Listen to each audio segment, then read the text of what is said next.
Dignitaries of the web seminar.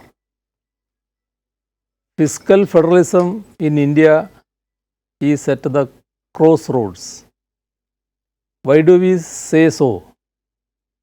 To briefly explain this, we need to look back at the last 3 decades of Indian economy. Since the past 2.5 decades, we have witnessed the winds of liberalization and privatization blowing in full speed.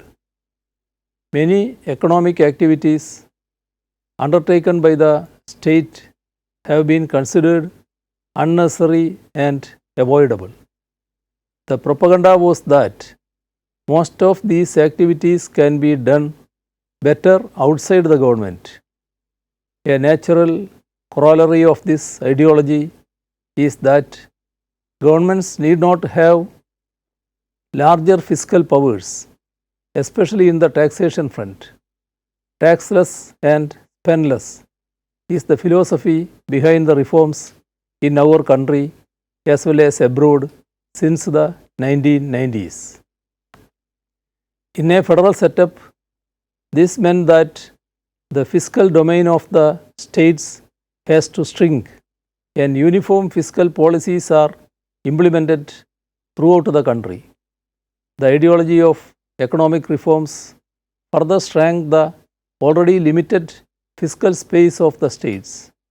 Taxation policies became uniform and spending domain was restricted by requiring the states to pass fiscal responsibility acts. States were compelled to keep fiscal deficits within 3% of their gross state domestic products through the awards of the successive finance commissions since the 11th. Center too passed such laws, but the targets laid down seldom become a reality. Under the constitutional division of powers, states have limited revenue raising powers and more expenditure obligations in the social sectors, especially in education and health. This created a situation of vertical imbalances which were sought to be resolved through tax devolution and grant disbursements by the Finance Commission, which is a constitutional body. It is this constitutional mechanism that has become the vehicle for monitoring implementation of fiscal responsibility acts by the states, whereas center is free from any such monitoring mechanisms.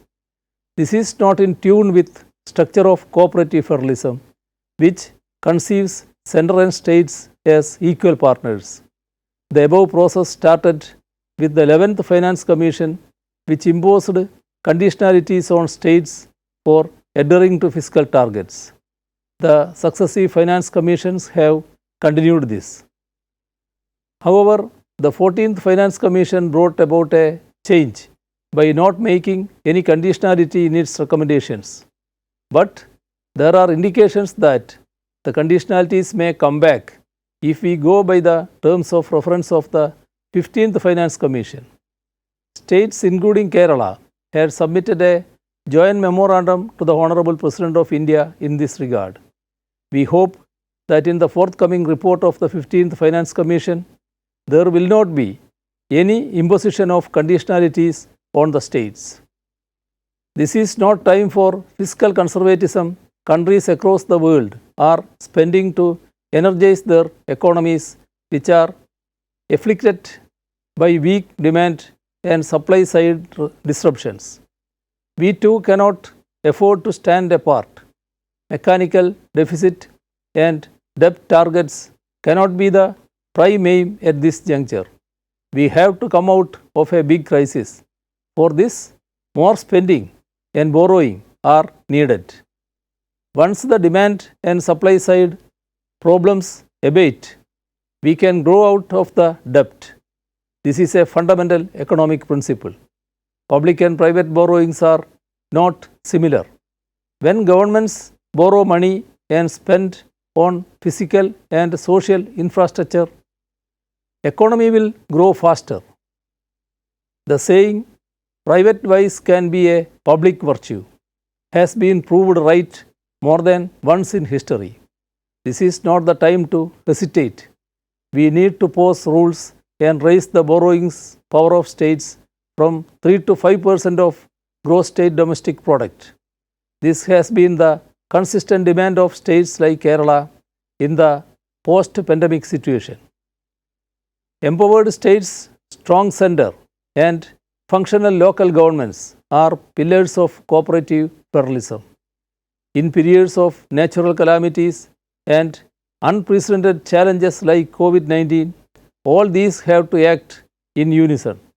Kerala has a decentralized governance system which has helped us much in our fight to combat COVID-19 and the earlier natural calamities. Government of India should move for paradigm shift in fiscal policy by implementing cooperative federalism in its true spirit. It is unfortunate that it required a pandemic like COVID-19 to make the believers of fiscal conservatism to rethink their ideas, but better late than never. I hope the discussions here will lead to wider acceptance to the policies which advocate state intervention in social sector for a more inclusive development. We need a strong public health care system to guard against the pandemics like COVID-19 and other exigencies.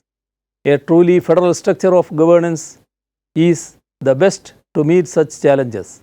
With these introductory remarks, I inaugurate this program. Thank you.